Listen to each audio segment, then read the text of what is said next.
إن الله وملائكته يصلون على النبي يا أيها الذين آمنوا صلوا عليه وسلموا تسليما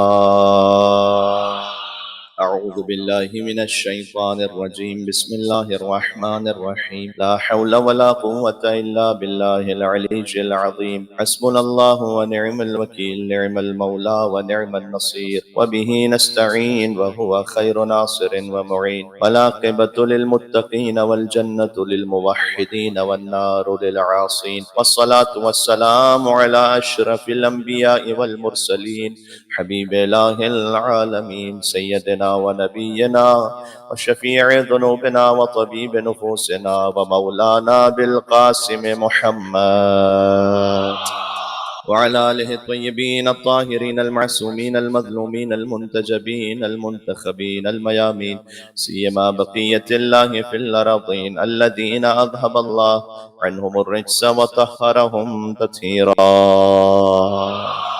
رحمة الله على محبيهم واللعنة الدائمة على أعدائهم أجمعين. آج مولا متقیان قائد الغر المحجلین علی ابن ابی طالب علیہ السلام سے توسل اختیار کرتے ہیں کیونکہ ایک موضوع کی مناسبت میں چاہتا ہوں مولا سے توسل اختیار ہو. بسم اللہ الرحمن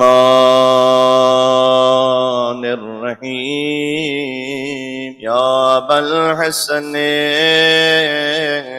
یا امیر المؤمنین یا علی ابن ابی طالب یا حجت اللہ علی خلقه یا سیدنا و مولانا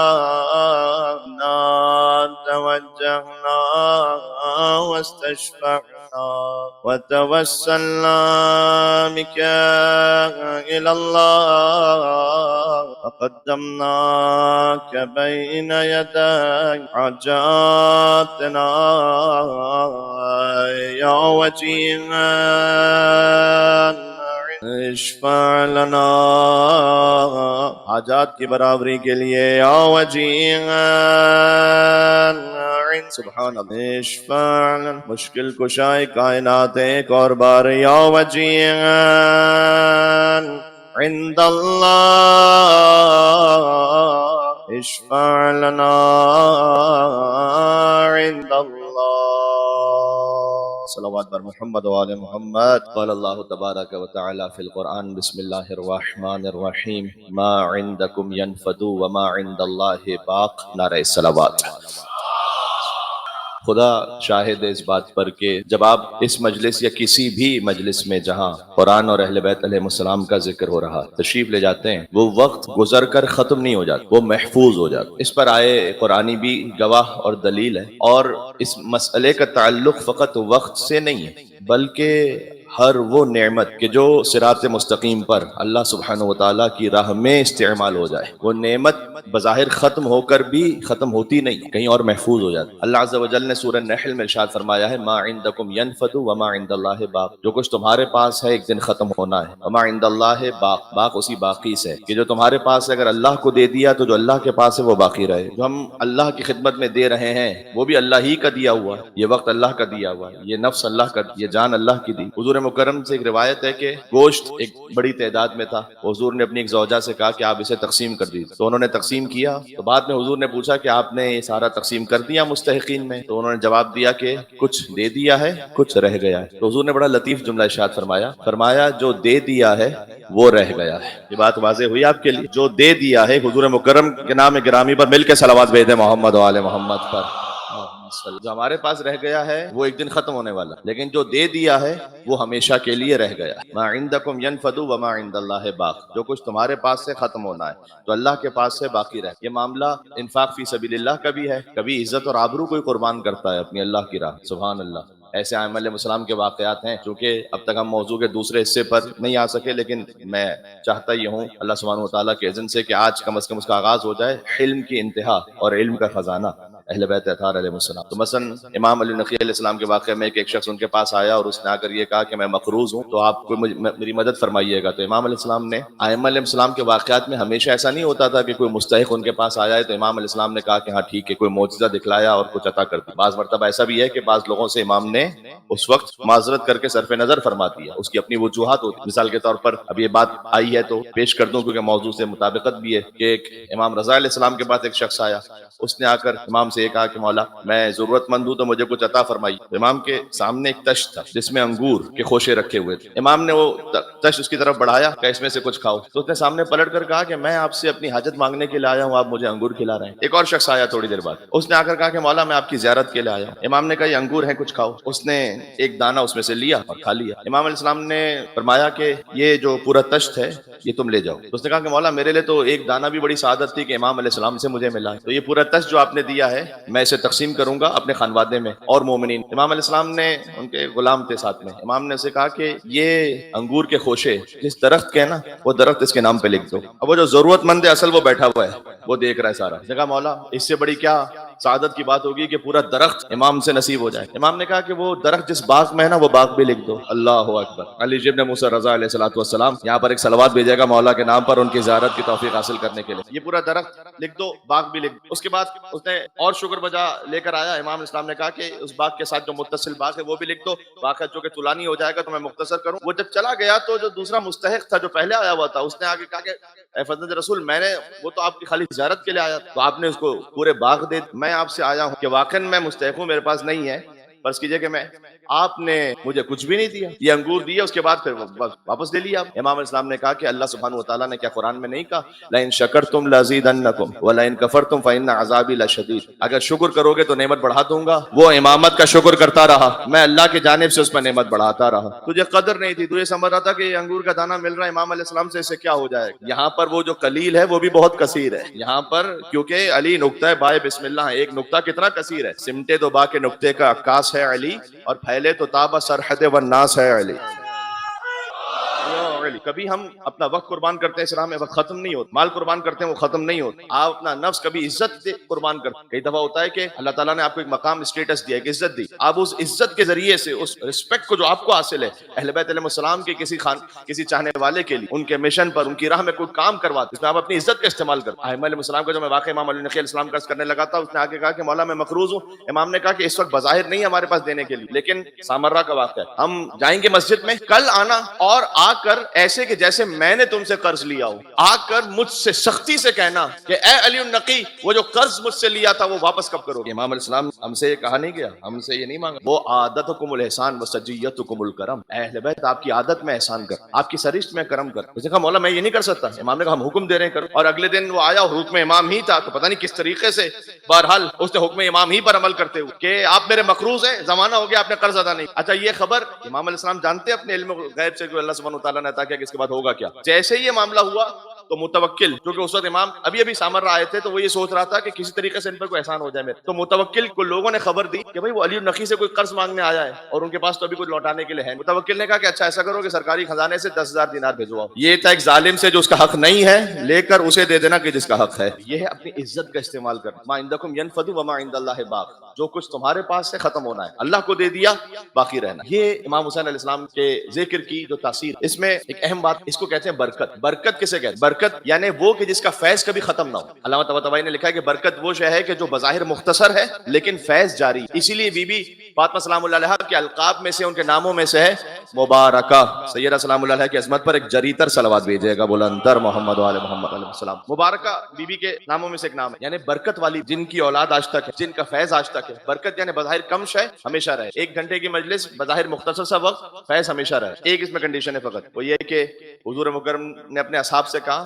کہ جب تم سبحان اللہ والحمدللہ ولا الہ الا اللہ واللہ اکبر کہتے ہو تو اللہ تمہارے لیے جنت میں ایک درخت لگا دے. صحابہ نے کہا کہ یا رسول اللہ پھر تمہارے پتہ نہیں کتنے درخت ہوں گے, کتنے باغ ہو گئے ہوں. حضور نے کہا بس باغ تو بہت ہوں گے, اس شرط کے ساتھ کہ آنکھ بیچ کر اس کو جلا نہ دیا ہو. ابھی یہاں سے مجلس میں ایک فیض حاصل ہوا, اور نکلے اور بیوی سے بدکلامی کی، بدتمیزی کی، والدین کے امر کی نافرمانی کی. اللہ جانے ثواب حاصل کر لینا پھر آسان ہے، مینٹین کرنا اور مشکل. یا ذہن میں رکھیے گا آسان نہیں. جو کچھ نامہ اعمال میں لکھا گیا ہے اللہ کرے کہ باقی رہے، لیکن ضروری نہیں. تو یہ برکت کا مطلب ہے کہ بظاہر مختصر شے ہے لیکن اس کا اثر جاری ہو ساری. مال میں بھی آپ کو ہسٹری میں کچھ ایسے محیر العقول کچھ داستانیں ملیں گی، انسان تعجب کرتا ہے یار اللہ تعالیٰ نے اس کے مال میں کتنی برکت رکھی تھی. برکت کا مطلب کیا بہت زیادہ تھا مال؟ ضروری نہیں کہ بہت زیادہ ہو، لیکن ایور لاسٹنگ. کیوں؟ مخیرق نام کا مثلا ایک شخص یہودی ہے، جنگ احد سے پہلے مسلمان ہوا ہے، حضور مکرم سے آ کر کہا کہ میں مسلمان ہونا چاہتا ہوں، مسلمان ہو گیا. جنگ احد کا موقع تھا کہ میں اب مجھے اجازت ہے میں جا رہا ہوں میدان جنگ. 7 باغ تھے، البساتین السبعہ کے نام سے یہ ہسٹری میں موجود ہے. 7 باغ. اس نے کہا یا رسول اللہ ہو سکتا ہے کہ میں جا کے شہید ہو جاؤں تو یہ باغ میں نے آپ کو ہبہ کر دوں. وہ شہید ہو گیا احد. 7 باغ رہ گئے. 7 باغ رسول اللہ نے ہبہ کیے تھے بی بی فاطمہ سلام اللہ علیہ. یہ جو ایک سوال ہے نا کہ اہل بیت علیہ السلام اتنے انفاق اور چیریٹی کیسے کرتے تھے، ان کا سورس آف انکم کیا تھا، یہ خود ایک ٹاپک. خود یہ جو 7 باغ ہیں ان سے ان کا بہت بڑا انفاق کا ایک ذریعہ ہے. اچھا بی بی سیدہ سلام اللہ علیہ نے اپنی شہادت کے وقت یہ مولا علی کو ہدیہ کیے. مولا علی سے یہ باغ پہنچے امام حسن علیہ السلام، امام حسین علیہ السلام، امام زین العابدین علیہ السلام، امام محمد باقر علیہ السلام، جعفر صادق علیہ السلام، موسیٰ کاظم علیہ السلام، امام رضا علیہ السلام. یہاں تک تو ملتا ہے کہ یہ باغ پہنچے. اب آپ ذرا سوچئے گا یہودی کے 7 باغ، کیا ایسا نہیں ہے کہ خالی وہی ایک شخص تھا کہ جس کے پاس اس وقت مکہ میں یا مدینہ میں باغ؟ بڑے بڑے نواب گزرے، باغوں کو کھانے والے بھی گزرے ہیں بتائیں. لیکن یہ جو 7 باغ ہے اس کی برکت ایسی ہے کہ یہ خود انفاق نہیں کر رہا، اب یہ حجت خدا کے ہاتھوں انفاق ہو رہا ہے. برکت. اللہ تعالیٰ آپ کو بی بی معصومہ قم کے حرم میں لے جائے بار بار انشاءاللہ. موسیٰ ابن خزرج، میں جو ذہن میں آ رہا ہے برکت کے سلسلے میں مثالیں دے رہا ہوں. موسیٰ ابن خزرج، کیا اس کے مال میں برکت ہے، کتنی پاکیزگی اللہ جانتا ہے. بی بی معصومہ قم وہاں آئیں، قیام کیا 17 دن موسیٰ ابن خزرج کے گھر میں، وہ بیت النور بن گیا. بی بی کی وہاں پر وفات یا شہادت ہو گئی، موسیٰ ابن خزرج کے باغ میں دفن ہوئی. آج جو بی بی کا حرم ہے وہ موسیٰ ابن خزرج کا باغ تھا. قم میں بڑے بڑے قد خدا نواب، بڑے بڑے سیٹ گزرے، نام بھی کسی کو پتا نہیں، مال تلف ہو گیا، ختم ہو گیا. کئی دفعہ ہوتا ہے کہ مال آگے گیا بلکہ جو جنریشنز تھی انہوں نے کسی اور غلط کام میں استعمال کر لیا. یعنی ان کے مال میں کیا پاکیزگی ہے، کیا برکت ہے کہ آج تک بی بی معصومہ قم کا حرم بنا ہوا ہے موسیٰ ابن خزرج کا باغ. یہ پاکیزگی کاش ہم حاصل کر سکیں اپنے مال میں، اپنے نفس میں، اپنی روح میں. میں نے عرض کیا تھا کہ مجلس امام حسین علیہ السلام ایک ذریعہ بن جاتا ہے، بہت بڑا وسیلہ ہے کہ جو ہمارے دل کی بیماری ہے وہ ٹھیک ہو. کل اس پہ بات کر چکا ہوں. تو دل کیوں مریض ہوتا ہے، کیوں ہم مجلس امام حسین علیہ السلام میں بھی آتے ہیں تب بھی وہ تاثیر لے کے نہیں جا پاتے. اس میں سے اس تاثیر کو حاصل کرتے ہیں، کچھ آگ بیچ کر جلا دیتے ہیں. اور اس کی ایک واضح مثال خود حقوق العباد میں کوتاہی کرنا ہے، بالخصوص والدین کا جو حق ہے. میں آج جوانوں سے تھوڑی بات کرنا چاہتا ہوں. دیکھیں جتنے بھی یوتھ اور ینگسٹرز ہیں، آپ کی زندگی میں کبھی نہ کبھی کوئی ایسا وقت آتا ہے کہ جب آپ کو یہ لگ رہا ہوتا ہے کہ میرا باپ غلط. ایک مرتبہ ایک فلسفر اس نے ایک اچھا جملہ کہا کہ جب بچہ بڑا ہوتا ہے اور وہ اتنا بڑا ہونا کہ پھر اسے سمجھ میں آئے کہ میرا باپ صحیح تھا، تو اس وقت تک اللہ اس کو ایک بیٹا ایسا دے چکا ہوتا ہے یہ سمجھنے اور کہنے والا کہ شاید یہ میرا باپ غلط. یہ ایک سائیکل ہے. تو کبھی ایسا لگتا ہے کہ باپ، دیکھیں جہاں شریعت کا معاملہ ہے وہ الگ ہے، جہاں شریعت کی کھلی خلاف ورزی، اس میں بھی قرآن میں حکم ہے صاحب ہوا فی دنیا معروفا، ان کے ساتھ نیکی کا سلوک کرنا، پیروی نہیں کرنا. قرآن کریم میں کیا ہے، ماں باپ کی اطاعت ایبسولوٹ نہیں ہے. وَإِن جَاهَدَاكَ عَلَىٰ أَن تُشْرِكَ بِي مَا لَيْسَ لَكَ بِهِ عِلْمٌ فَلَا تُطِعْهُمَا، اگر شرک کی طرف بلائیں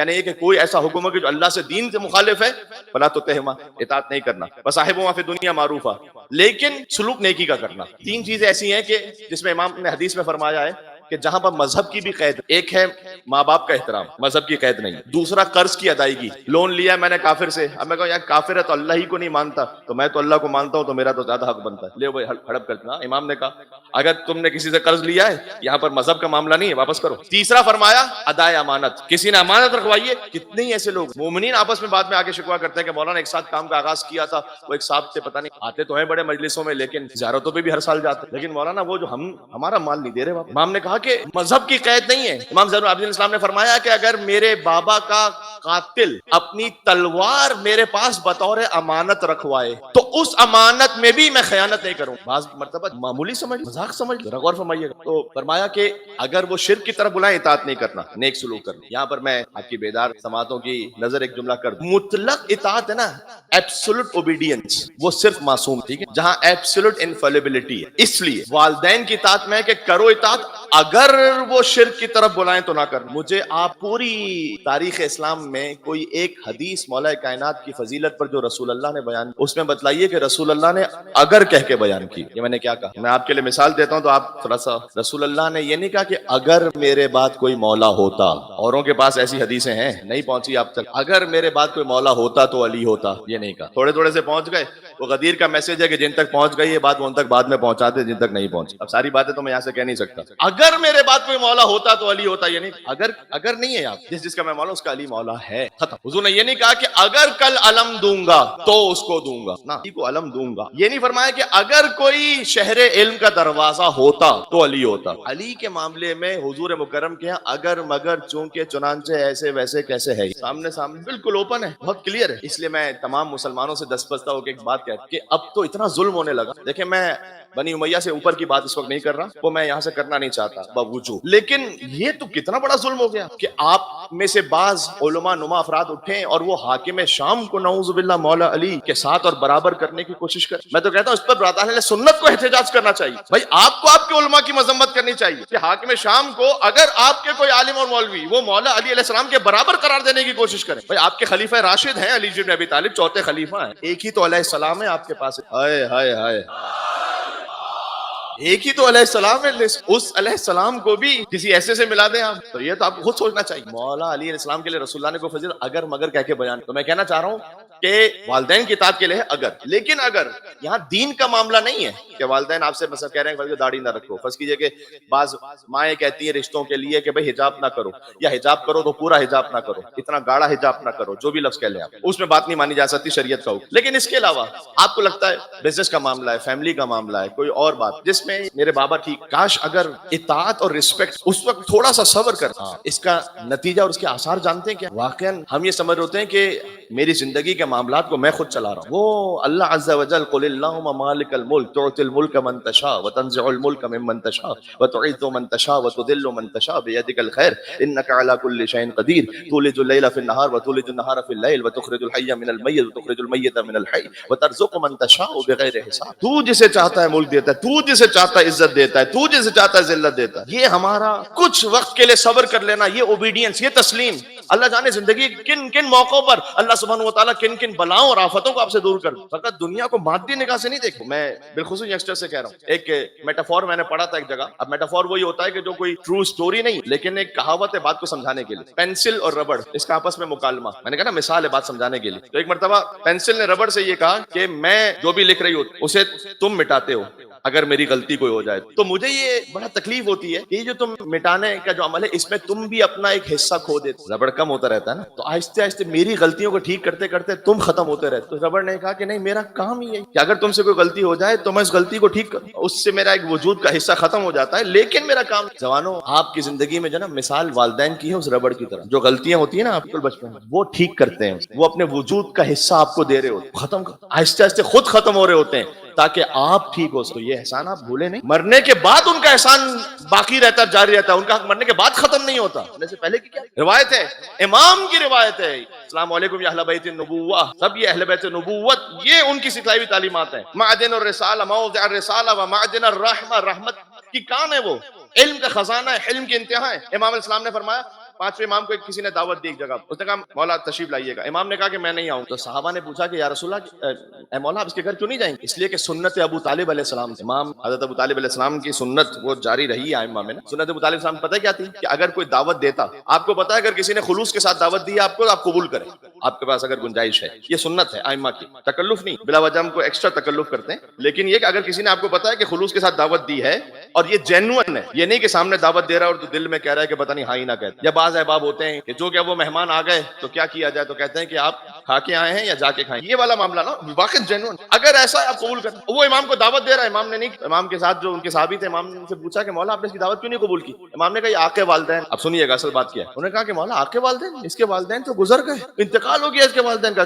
آقے والدین کہاں سے ہو گیا یہ؟ امام نے کہا مرنے کے بعد انہوں نے حق کیا، مرنے کے بعد ان کا حق نہیں ادا، مرنے کے بعد یاد نہیں کیا، ان کے قبر پہ نہیں گئے، ان کی فاتحہ نہیں پڑھا، ان کے لیے اصال ثواب نہیں کیا، تعلق توڑ لیا، مرنے کے بعد انہوں نے حق کر دیا۔ پھر امام نے فرمایا کتنے ہی والدین ایسے ہوتے ہیں کہ جو مرتے وقت راضی ہوتے ہیں، مرنے کے بعد اولاد کو عاد کر دیتے ہیں، اور کتنے ہی والدین ایسے ہوتے ہیں کہ جو اس وقت اولاد سے ناراضی ہوتے ہیں لیکن مرنے کے بعد سے راضی ہو جاتے ہیں۔ دونوں طرح کا مطلب ہے کہ it's never too late۔ اگر کبھی بعض لوگ کہتے ہیں کہ مولانا صاحب میرے والدین دنیا سے چلے گئے، مجھے آج تک افسوس ہوتا ہے کہ میرے بابا مجھ سے راضی، کوئی بات نہیں، اب جائیے آپ ان کی قبر پہ جائیے، فاتحہ پڑھیے، بلکہ اگر آپ کی کوئی خاص حاجت ہے، میں آپ کو خاص نسخہ بتا رہا ہوں، اگر آپ آپ کی کوئی خاص حاجت ہے جو پوری نہیں ہو پا رہی اور آپ کے پاس یہ امکان بھی نہیں ہے کہ مولا کی زیارت پر جائیں، یا تو اسباب نہ ہونے کی وجہ سے یا کوئی ایسی ایمرجنسی ہے، آج ہی میرے لیے کوئی ایسا مسئلہ ہو گیا ہے، آپ نہیں جا سکتے مولا کی زیارت پر، آپ جائیں والدین کی قبر پر. میں آپ سے اطمینان سے کہہ رہا ہوں جن کے والدین گزر قبر پر جائیں، وہاں پر ایک سورہ یاسین پڑھیں، انہیں ہدیہ کریں اور کیا اللہ سبحانہ و تعالیٰ سے کہیں کہ پروردگار میں آیا ہوں اپنے باپ کی اپنی ماں کی قبر پر، میں چاہتا ہوں کہ تو اس حاجت کو پورا کر ان کی قبر کے بعد. امام علیہ السلام نے فرمایا ہے کہ اگر کوئی اس بات پہ لیاقت نہ رکھتا ہو کہ ہم اہل بیت کے ساتھ نیکی کرے تو اسے چاہیے کہ ہمارے سچے چاہنے والوں کے ساتھ نیکی کرے،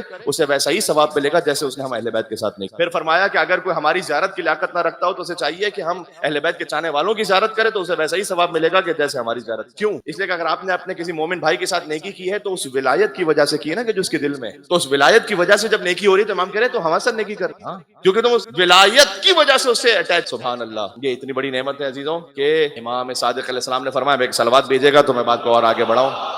اللہم صلی اللہ علیہ محمد نے فرمایا ہے کہ ولایتی لعلی احب الی من ولادت، میرا اپنے جد علی کی ولایت پر ہونا مجھے زیادہ عزیز ہے علی کی اولاد میں ہونا. یہ کتنا بڑا جملہ ہے. آج جتنے سادات کرام ہیں وہ 1400 برس بعد سادات کرام، امام صادق علیہ السلام خود خون علی، ڈائریکٹ خون علی، وہ کہہ رہے ہیں کہ میں علی کی ولایت پر ہوں، یہ مجھے زیادہ عزیز ہے علی کی اولاد میں ہونے. وجہ بتائی پھر امام. ناز کریں اپنے اوپر، ماچس کی ڈبیا کی مثال میں دے چکا ہوں، ہماری اوقات نہیں ہے. معاملہ یہ ہے کہ یہ جو اندر ولایت ہے نا، اس لیے کہ شیعتنا خلقوا من فاضل طینتنا، مولا نے فرمایا کہ ہمارے شیعہ ہماری بچی ہوئی طینت ہی سے تو خلق ہوئے، آپ میں اہل بیت کی طینت موجود ہے. امام نے فرمایا اس لیے کہ تم ہماری طینت سے خلق ہوئے لہٰذا تم ہمارے غم میں غمگین ہوتے اور ہماری خوشی میں خوش ہوتے ہو، اس لیے کہ تمہارا رابطہ ہم سے. امام نے کہا کہ میں علی کی ولایت پر ہوں، زیادہ عزیز ہے مجھے علی کی اولاد پر ہونے سے. کیوں؟ اس لیے، اور کیجیے گا، فرمایا اس لیے کہ علی کی اولاد میں ہونا فضل ہے، فضیلت ہے. یقیناً امام علیہ السلام کا کلام پڑھ رہا ہوں، علی کی اولاد علیہ الصلوۃ والسلام، ان کی اولاد میں سے ہونا فضل ہے، اور علی کی ولایت پر ہونا فضل نہیں ہے، فرض ہے. واہ، میں خود اس حدیث پہ کہہ رہا ہوں، اس لیے کہ امام علیہ السلام کتنا خوبصورت فرمایا، فضل ہے وہ علی کی اولاد میں ہونا، علی کی ولایت پر ہونا فضل نہیں ہے، فرض ہے. معاملہ یہ ہے کہ اس ولایت سے تو امام نے فرمایا ہے موسیٰ کاظم علیہ السلام نے کہ لن یبعث اللہ نبیا، اللہ نے کسی نبی کو بھی نہیں بھیجا الا بنبوت محمد و ولایت علی، حضور مکرم کی نبوت اور علی بن ابی طالب السلام کی ولایت کے بغیر اللہ نے کسی نبی کو مبعوث نہیں کیا. ولایت ہم پہ فقط واجب نہیں ہے، سب پہ واجب تھی. اس کے بعد امام نے ایک اور بات کہی، وہ بھی امام نے کہا مجھے علی کی اولاد میں ہونے سے زیادہ عزیز علی علیہ السلام کی ولایت پر ہونا ہے، اس لیے کہ علی کی اولاد میں ہونا، یا یوں کہوں کہ علی کی ولایت پر ہونا، وہ بغیر علی کی اولاد میں ہونے سے بھی فائدہ پہنچا جائے گا. پھر فرمائے لیکن علی کی اولاد میں ہونا علی کی ولایت پر ہونے کے بغیر فائدہ نہیں پہنچائے. تو بعض تھے کہ جو ائمہ علیہ السلام کی اولاد میں تھے ان کی ولایت پہ نہیں رہے. خود امام رضا علیہ السلام کے بھائی، امام رضا السلام کے بھائی امام نہیں مانا، امام کے بھائیوں نے امام نہیں مانا. بعض لوگوں نے امام پر آگے طنز بھی کیا تھا کہ ہم آپ کو کیا امام مانے، تو آپ کے بھائی آپ کو امام نہیں مانتے. امام نے کہا کہ یوسف کو کن لوگوں نے کنویں میں پھینکا تھا.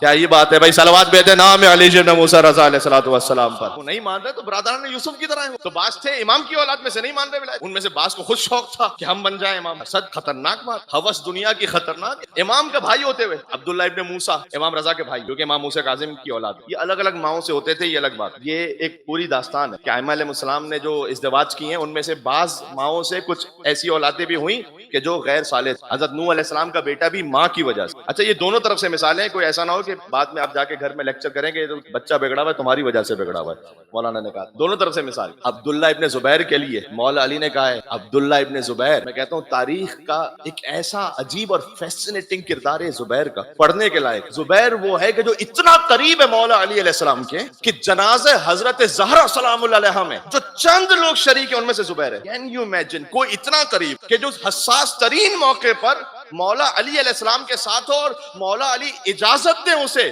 جنازہ زہرا میں آنے. اتنا قریب. پھر مسئلہ کیا ہے؟ بعد میں جنگ جمل میں کیوں ہے سامنے؟ مولا علی کے مقابلے پر ہے، تلوار نکال کر علی بن ابی طالب کے مقابلے پر. یہ کیا ہو گیا؟ امام نے فرمایا کہ زبیر صراط مستقیم پر تھا جب تک اس کا بیٹا نہیں ہوا تھا، عبداللہ ابن زبیر. امام نے فرمایا کہ عبداللہ ابن زبیر نے اپنے باپ کو گمراہ کر دیا. آپ اور کبھی شوہر زوجہ کو، زوجہ شوہر کو، بیٹا باپ کو، باپ بیٹے کو، who knows؟ بڑی احتیاط کی ضرورت ہے. خود کربلا میں کبھی میں سناؤں اگر آپ کو ہو سکا تو، کربلا معلیٰ میں ایسی مثالیں ہمارے سامنے ہیں. بیٹا امام حسین کے لشکر، باپ یزید یزید کے لشکر میں. یہ مثالیں بھی ہیں کہ استاد امام حسین کے لشکر میں، شاگرد یزید کے لشکر میں. ائمہ علیہ السلام بعض تھیں ازواج ایسی کہ جن سے کچھ ایسے، نوح علیہ السلام کا بیٹا میں نے مثال، وہ ماں کی وجہ سے گمراہ ہوا تھا. بعض لیکن ازواج ایسی تھی، انہوں نے شادیاں کیوں کرتے تھے پھر؟ یہ بنی عباس والے اس لیے شادی کرتے تھے اپنی بیٹیوں کے امام سے کہ وہ مہدی جو آنے والا ہے نا، ہم ہی اس کے جج بن جائیں. پولیٹیکل شادی. اب میں آپ سے کیا پتہ نہیں کہوں یا نہیں، یہ خالی بنی عباس کے زمانے میں نہیں ہوئی ہے. بہت سے چاہتے تھے نصر رسالت ہم سے آگے بڑھ جائے. چاہ رہے تھے نسل رسالت ہم سے آگے بڑھے. اب میں مثال وہاں کی دیتا ہوں. اب ام فضل مامون کی بیٹی، شادی ہوئی امام محمد تقی علیہ السلام. مامون یہ چاہ رہا ہے کہ جو مہدی آگے آنے والے ہیں ہم ان کے نانا کہلائیں. اللہ نے اسی لیے لا ولد رکھا. امام محمد تقی علیہ السلام کی ساری اولاد، امام ہادی علیہ السلام، موسیٰ مبارکہ، زینب بنت امام محمد تقی علیہ السلام، یہ ساری اولاد. یہ بی بی سمانہ ہے مغربیہ، رسول اللہ کی اولاد. بی بی خدیجہ الکبریٰ سلام اللہ علیہ. بی بی خدیجہ کو یہ شرف عطا ہو جس سے اللہ جو شرف عطا کر. نسل رسالت ان سے آگے بڑھی، ان کی بیٹی سے آگے بڑھی. تطہیر خدیجہ کے لیے اور کہوں کیا، بیدار ہو کے سن لیجیے گا. جس گھر میں رہی اس کے افراد بھی معصوم. تطہیر خدیجہ کے لیے اور کہوں کیا، بالکل موضوع کی مناسبت سے دو مصرے ہیں.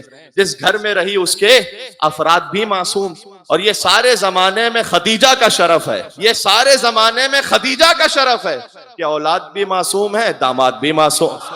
اللہ.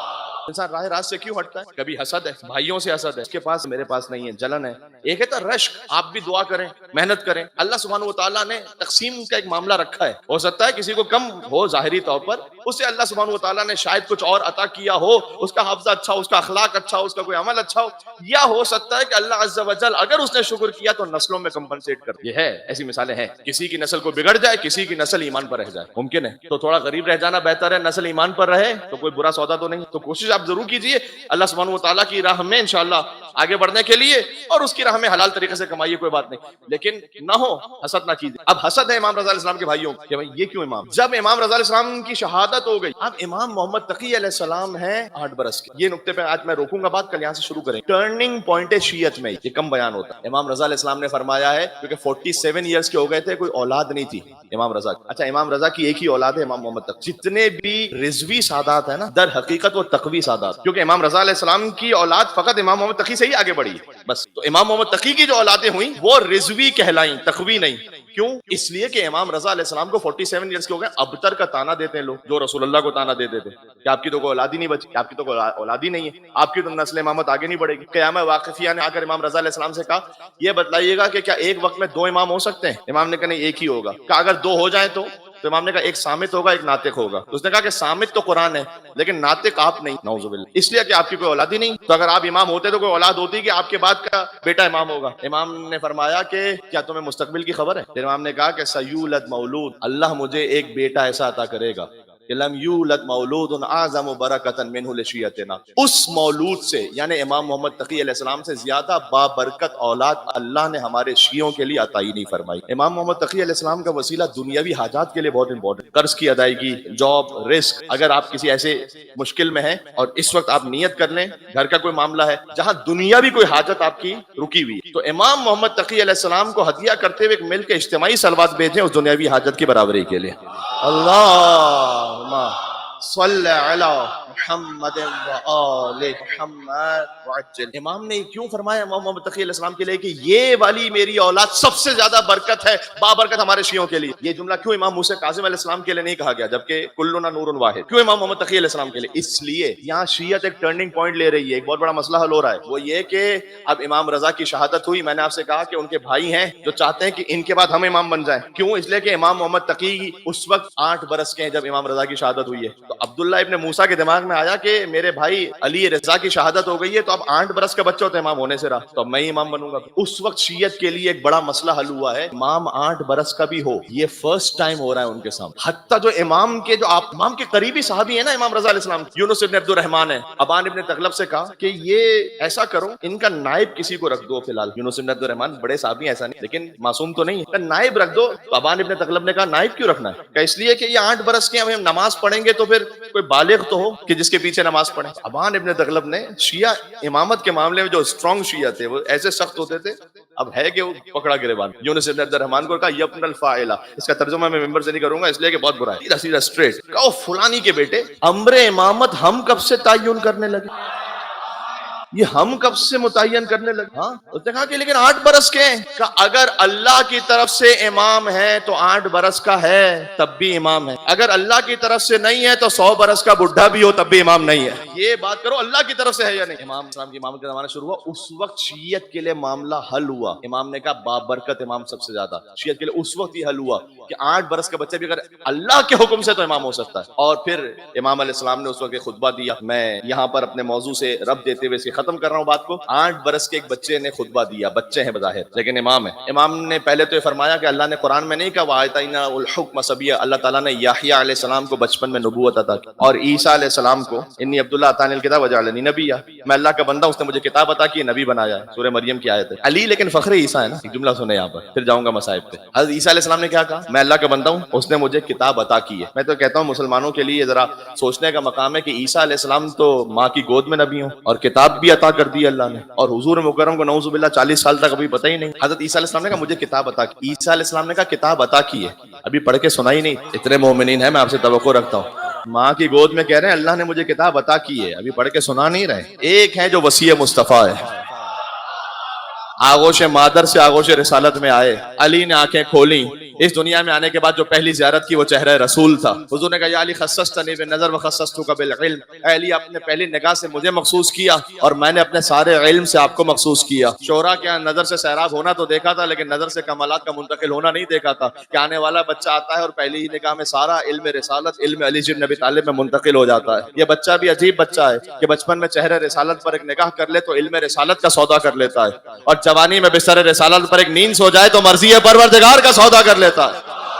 سبحان اللہ. ہم تو پھر انہی کو امام مانیں گے کہ جو بچپن میں قرآن پڑھ رہا ہو. ہاں ہم انہیں نہیں اپنا رہبر امام مان سکتے کہ جو یہ کہیں بعد میں کہ کاش میں انسان ہی نہ ہوتا. گوگل کا زمانہ ہے، سرچ کر لیں کس نے کہا. گوگل ہر چیز بتا دے، لیکن مسئلہ یہ کہ ضروری نہیں کہ ہر چیز ہی پوری صحیح بتا دے. وہ ایک صاحب تھے کہ جو ان کی ایک وائف اس طرح سے تھی کہ جو دینی شرعی معاملات کا علم رکھتی، تو چونکہ وائف پر واجب تو نہیں ہے زوجہ پر کہ وہ گھر کے کام کریں، واجب تو نہیں ہے، اللہ تعالیٰ نے مستحب بہت رکھا، ثواب بہت رکھا، تو کام انہوں نے کہا مجھ پہ واجب ہی نہیں. اب گھر کا نظام نہیں چل رہا تو پریشان ہو گئے، تو آئے مولانا صاحب کے پاس اور آگے کہا کہ مولانا صاحب میں تو بڑا پریشان ہو گیا ہوں. تو مولانا صاحب نے کہا کہ ٹھیک ہے وہ صحیح تو کہہ رہی ہیں کہ واجب نہیں ہے، لیکن آپ کو اللہ تعالیٰ نے حق دیا ہے کہ آپ ایک اور ازدواج کر سکتے، تو آپ ان سے کہہ سکتے ہیں. تو انہوں نے جا کر کہا یہ، تو جیسے انہوں نے کہا تو معاملہ ٹھیک ہو گیا. پھر تو نیچے لکھا ہوا تھا کہ کبھی مولانا صاحب کے پاس بھی آ کے بیٹھ جایا کیجیے، ہر بات گوگل سے حل نہیں ہوتی ہے، کچھ باتیں مولوی حضرات بھی زیادہ بہتر بتا سکتے. جی ہم ایسے کو امام نہیں مان سکتے جو یہ کہے کہ کاش میں انسان ہی نہ ہوتا بلکہ میں گھاس پھوس ہوتا، یا میں گوسفند ہوتا جسے ذبح کیا جاتا اور جس کا گوشت پکایا جاتا اور کوئی انسان اسے کھا لیتا اور فضلے کی صورت میں باہر نکلا. ہم نے اسے امام مانا کہ جس نے کعبے میں آغوش مادر سے آغوش رسالت میں قرآن کی تلاوت کی،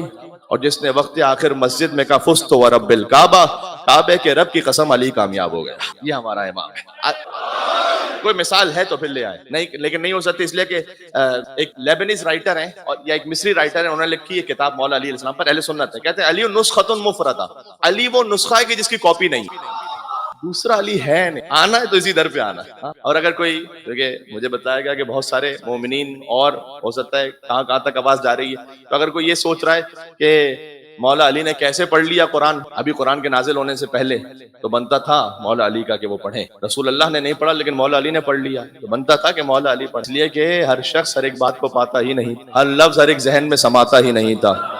ہاں میں آپ سے اس عبادت کے لیے کہ آپ کہہ دیں مولا علی کا نام یا علی کہہ کر، اس لیے میں 4 مصرے کہہ رہا ہوں تاکہ آپ کی آواز شاہ نجف کے حرم تک پہنچ جائے اور یہ نوکری قبول ہو جائے. ہر شخص ہر ایک بات کو پاتا ہی نہیں تھا، اللہ ہر ایک ذہن میں سماتا ہی نہیں تھا.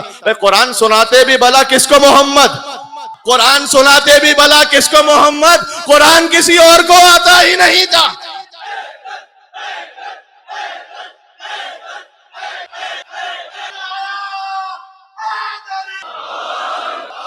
کوئی یہ کہنے کی جرت نہ کرے، کوئی مسلمان کوئی عالم بڑے سے بڑا، یہ گستاخی ہے کہ نعوذ باللہ کہا جائے کہ رسول ہم جیسا. فقط کہا جا سکتا ہے کہ علی رسول جیسا، فقط علی جبن ابی طالب. کل ہم بات کو امام تقی علیہ السلام تک جو میں بات کو پہنچایا ہے کہ سب سے زیادہ بابرکت امام، اس موضوع سے بات کو اور شروع کریں گے. اس میں کچھ اور نکات ہیں، علم کا خزانہ، کیسے اہل بیت علیہ السلام نے 8 برس کے سن میں امام علیہ السلام نے کیا کیا معاملات کو حل کیا. کچھ ایسے سوالات ہیں کہ جو آج کی دنیا میں ہے، ملحد دنیا ایتھسٹ وہ سوال کرتے ہیں خدا کے وجود کے بارے میں، ثابت ثابت کیجیے آپ ائمہ علیہ السلام کے زمانے میں اس کے ٹریسز موجود ہیں کہ امام علیہ السلام نے کیا جواب دیے, ہمارا ایک یوتھ ہے وہ کیسے سیٹسفائی ہو, منطقی جواب کیسے ملے. انشاءاللہ موضوع تھوڑا سا اور آگے بڑھائیں, یہاں تک آج موضوع پہنچا ہے. میں اس حوالے سے تھوڑی سی معذرت چاہتا ہوں کہ وقت تھوڑا اس وقت مجھے 5 منٹ پہلے مصائب پر آ جانا چاہیے تھا, لیکن مصائب اگر کچھ دقیقے آج کم بھی ہو جائیں تو میں کچھ کروں گا کہ کل اس کا کمپنسیشن ہو جائے. آج اصحاب امام حسین علیہ السلام کے ذکر کی آخری رات ہے, کل سے بنی ہاشم کی قربانیوں کا ذکر ہے. لیکن ایک فقرہ سن لیجئے گا پہلے. حسین ابن علی کے غم میں ہے مجھے حبیب ابن مظاہر بچپن کا دوست ذکر کرنا ہے. کیا عظیم الشان شہادت ہے کہ کیا مقام عطا کیا ہے حسین علیہ السلام نے کہ حبیب کے ذکر کے بغیر امام حسین کا عشرہ پورا نہیں ہوتا. عشرہ حسین نامکمل ہے حبیب ابن مظاہر کے ذکر کے بعد. سبحان اللہ سبحان اللہ. اور ایسا مقام امام زین العابدین علیہ السلام نے بھی عطا کیا کہ حبیب ابن مظاہر کو الگ سے دفن کیا. جو دفن ہوئے ہیں شہیدان کربلا اور اہل بیت وہ سب امام زین العابدین علیہ السلام کے حکم سے دفن ہوئے ہیں. جبھی قبر ابو الفضل عباس علیہ السلام میں اور قبر امام حسین علیہ السلام میں بعین نہیں اتنا ہی فاصلہ ہے جتنا صفا اور مروہ کے درمیان فاصلہ. یہ کوئی اتفاق نہیں ہے. اتفاق ہوتا اگر غیر معصوم نے دفن کیا ہوتا. اگر معصوم نے دفن کیا ہے تو کوئی چیز اتفاق نہیں ہے. یہاں پر حبیب نے مظاہر علیہ السلام کا الگ سے ایک ذریعہ ہے, ان کی الگ سے ان کا مرقد ہے. اور آپ دیکھیے گا عراقی جب بھی جاتے ہیں تو جا کے کہتے ہیں یا حبیب سجلنا من زوار الحسین, السلام علیک یا ناصر الحسین سجلنا من زوار الحسین. اے حسین کے نصرت کرنے والے, اے حسین کے حبیب, آپ پر ہمارا سلام ہو, آپ ہمیں حسین کے زائروں میں لکھ لیجئے گا. حبیب ابن مظاہر کا گویا یہ کام ہے امام کے حکم سے کہ وہ لکھیں حسین کے زائروں کے نام. تو فرش اعزاز سے میں آپ تمام کی نیابت میں کہہ رہا ہوں السلام علیکم یا ناصر الحسین سجلنا من زوار الحسین. اے حبیب آپ ہمیں حسین کے زائروں میں ہمارا نام بھی لکھیے گا, ہم بھی پہنچے وہاں, جلد از جلد پہنچیں. قبر ابی عبداللہ الحسین علیہ السلام کی زیارت پر, امام حسین کی زیارت پر جائیے تو حبیب کو پہلے سلام کیجیے اور پہنچے حسین تک. واپس آئیں تو پھر حبیب کو سلام کریں اور باہر آئیں. کیا عظیم الشان مقام ہے حبیب نے مظاہر کا, ہماری جانیں قربان ہو جائیں. بچپن کے دوست ہیں, خط لکھا ہے حسین نے, خط لکھا ہے. اب میں تفصیل میں اس وقت اس لیے نہیں جا سکتا کہ حبیب نے 2 بار اپنی جان کو حسین کے لیے قربان کیا ہے. مجھے یاد آ رہا ہے ایسا کہ شاید سال گزشتہ میں اس واقعے کو تفصیل سے سنا چکا ہوں, فقط اشارہ کر کہ جب امام حسین اللہ اکبر مولا علی کے ساتھ چلے گئے تھے نا مدینہ سے کوفہ, تو حبیب اس وقت مدینہ میں رہتے تھے اپنے بابا مظاہر کے ساتھ. مظاہر ان کے بابا بڑے تاجر تھے, لیکن روز ایسا لگتا تھا جیسے حبیب کی ابھی جان نکل جائے. تو مظاہر انہیں یہ محسوس ہوا, ان سے لوگوں نے کہا کہ حبیب ہے نا حسین کے بغیر یہاں مر جائیں گے. اب حسین مدینہ میں نہیں ہے نا, جاؤ کوفہ لے کر جاؤ انہیں. تو اپنے بیٹے کو حسین کے پاس لے گئے کوفہ. ہوتا ہے نا ایسا کبھی آپ کا کوئی بیٹا ہے, اس کا کوئی دوست ہے خاص, وہ کسی خاص جگہ پر ہے, وہ بیٹا دوست کے لیے بڑا تڑپ رہا ہے, آپ لے جاتے ہیں بیٹے کے دوست کے پاس. یہاں مظاہر اپنے بیٹے کو لے گئے حسین کے پاس. کوفہ میں پہنچے, نیا گھر خریدا, اس لیے کہ مظاہر میں نے کہا تاجر تھے, اور دعوت رکھ. پہلے قدم آئے مولا علی کے, امام حسن کے, امام حسین. اب حبیب فرت محبت چھت پہ کھڑے ہو گئے کہ جیسے ہی میرے مولا گلی میں آئے گے ایسا عالم ہے کہ شوق زیارت میں حبیب حسین کو دیکھا آتے ہوئے اور گویا جذبات میں ایسے آگے بڑھے کہ ایک طرف سے چھت سے گر گئے اور گر کر حبیب کی موت ہو گئی. مظاہر اب آ رہے ہیں دور سے امام حسین, مولا علی, امام حسن علیہ السلام. دیکھیں علم امامت سے جانتے ہیں بات, یہاں پر اب علم امامت کی نہیں ہے بات, یہاں عشق کی ہو رہی ہے. اب یہاں حبیب کو فوراً, مظاہر کی بھی کیا شان ہے, باپ ایسا ہو تو بیٹا شہید کربلا میں سے ہوتا ہے. کہ میرے مولا میرے مہمان ہیں, ابھی میں اپنے غم کا ذکر نہیں کروں گا.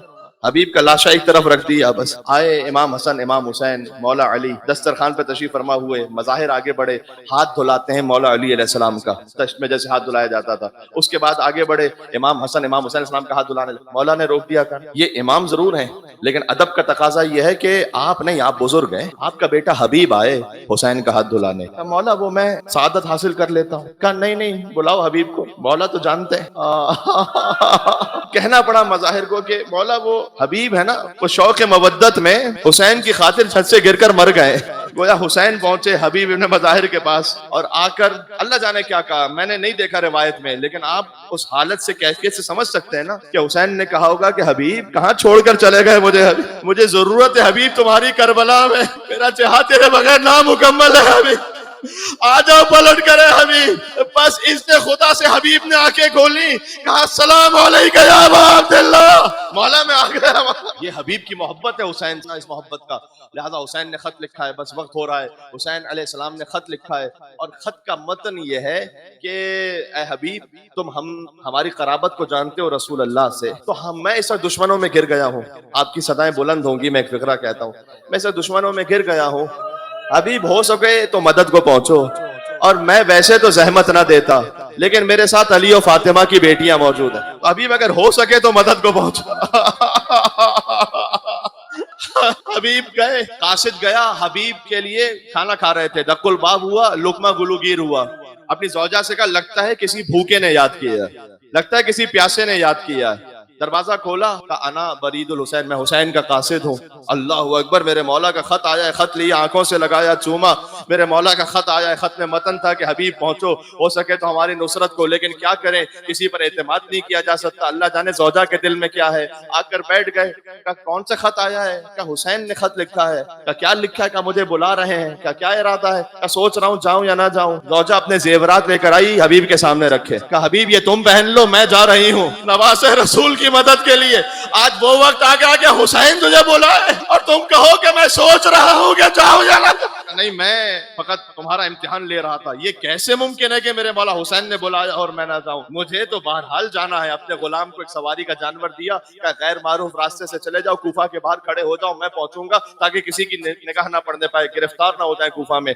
پہنچے، ابھی وہاں پر پہنچنے میں دیر ہو گئی تو غلام اپنے ہاتھوں کو گھوڑے کی گردن میں ڈال کر کھڑا تھا اور کہہ رہا تھا کہ دیکھ اگر میرا آقا نہیں آیا نا تو فکر نہ کر، میں تجھ پر سوار ہو کر اپنے مولا حسین کی نصرت کے لیے جاؤں گا۔ حبیب نے فریاد کر کے کہا کہ اے حسین، آج آپ پر کون سا وقت آ گیا ہے؟ جزاک اللہ، جزاک اللہ۔ آج اصحاب امام حسین کی قربانیوں میں سے آخری ذکر ہے، کل سے اون و محمد کا، شہزادی زینب سلام اللہ علیہ کی قربانیوں کا ذکر شروع ہو جائے گا۔ اے مولا آپ کا شکریہ، فرش عزا پر آنے کی توفیق نصیب کر۔ حبیب پہنچے، اپنے غلام کو ساتھ لیا، کربلا معلیٰ پہنچے، دور سے حسین نظر آئے، اپنے آپ کو گھوڑے سے زمین پر گرایا، گھٹنیوں کے بل چلتے ہوئے، حبیب بوڑھے ہو چکے ہیں، گھٹنیوں کے بل چلتے ہوئے پہنچے حسین تک۔ اہل مصائب ہیں، آپ کی ماؤں نے گودیوں میں ہی آپ کو مصائب سنائے ہیں یا حسین کہنا سکھایا ہے۔ ایک میں فقرہ کہوں، گویا حبیب حسین تک ایسے پہنچے جیسے حسین اکبر کے لاشے تک پہنچے، گھٹیوں کے بل چلتے ہوئے امام حسین علیہ السلام کے پاس پہنچے کہ آقا آپ کا ناصر آ گیا، آپ نے خط لکھا تھا، آپ کا غلام آ گیا۔ حسین نے حبیب کو اٹھایا، ابھی خیام تک یہ خبر پہنچی کہ حبیب ابن مظاہر آئے ہیں۔ سبحان اللہ، میں کیا کہوں، شہزادی زینب سلام اللہ علیہا، فرمایا کہ شہزادی آپ کو بلا رہی ہیں۔ حبیب اللہ اکبر در خیمہ سے باہر کھڑے ہو گئے، شہزادی کیا حکم ہے؟ آپ کا غلام آیا ہے۔ کیا اے بھیا حبیب، فاطمہ کی بیٹی آپ کو سلام کہتی۔ زینب نے آپ کو سلام کہا ہے، بس ضبط نہ ہو سکا حبیب سے، کربلا کی خاک اپنے سر پر رکھی۔ اے حبیب، اس سے پہلے تو مر کیوں نہ گیا؟ فاطمہ کی بیٹی تجھے سلام کہہ دو۔ اللہ اکبر۔ میں نے ایک بزرگ عالم میں ان سے یہ فقرہ سنا ہے، میں ان پر اعتماد کرتا ہوں اس لیے سنا رہا ہوں، کہ فرمایا تھا شہزادی زینب نے جب سلام کہا نا تو حبیب نے یہ کہا کہ آپ کو حکم دیجئے تو میں پورا کرتا ہوں، جو آپ کا حکم ہو۔ دیکھیے حبیب، ہمیں اور کوئی فکر نہیں، فقط یہ ہے کہ چادر اور پردہ محفوظ رہے۔ اور حبیب نے وعدہ کیا تھا کہ جب تک آپ کا حبیب زندہ ہے کوئی خیمے سے قریب نہیں آ سکتا۔ اس لیے بعض علماء نے یہ کہا ہے کہ جب شہزادی زینب کی چادر چھین لی گئی، 11 محرم کو جا رہی تھی، تو حسین کو پکارا، عباس کو پکارا، ساتھ میں حبیب ابن مظاہر کو پکارا کہ حبیب زینب کی چادر چھین لے گئے۔ حبیب شہید ہو گئے، ظہر عاشورہ نماز سے پہلے شہید ہوئے، وقت نہیں بچا تفصیل میں جاؤں، ظہر عاشورہ نماز سے پہلے حبیب شہید ہو گئے۔ حبیب کا سر نوکہ نیزہ پر بلند ہوا اور کوفہ تک آیا۔ روایتوں میں کچھ ایسا لکھا ہے کہ حبیب کے بیٹے نے باپ کا سر دیکھا نوکہ نیزہ پر، آیا کچھ اپنے دوستوں کے ساتھ لڑ کر اس سر کو جو نوکہ نیزہ پر تھا لے لیا، اپنی گود میں لیا اور کہتا جاتا تھا جس کا بیٹا زندہ ہو، کس کی اتنی جرأت ہے کہ اس کے باپ کے سر کو نوکہ نیزہ پر بلند کرے۔ میرے بیمار امام سید سجاد نے اپنی نظروں کو جھکا کر کہا، بابا تیرا لال تجھ سے شرمندہ ہے بابا، جس کا بیٹا زندہ ہو اس کے باپ کے سر کو نوکہ نیزہ پہ بلند نہیں کیا جاتا۔ بابا میرے ہاتھوں میں ہتھکڑیاں ہیں، گلے میں توق ہے، پیروں میں بیڑیاں ہیں، بابا میرے سامنے آپ کا سر نوکہ نیزہ پر بلند۔ ایک منزل رہ گئی، ایک منزل رہ گئی۔ حبیب کے ساتھ، چونکہ آج آخری شب ہے اصحاب امام حسین، حبیب کے ساتھ ہے زہیر ابن قین، یہ بھی کوفہ کے رہنے والے ہیں۔ امام حسین کے لشکر میں جب آئے تھے نا تو اپنی زوجہ کو انہوں نے بھیج دیا تھا کوفہ کہ اب تم کوفہ چلی جاؤ۔ تو جب خبر پہنچی نا کوفے میں مختصر ذکر کر رہا ہوں لیکن دردناک ہے، یہ سنیے گا۔ کوفہ میں خبر پہنچی کہ حسین مار دیے گئے، ان کے ساتھی مار دیے گئے، تو زوجہ زہیر نے اپنے غلام کو کفن دیا اور کہا کہ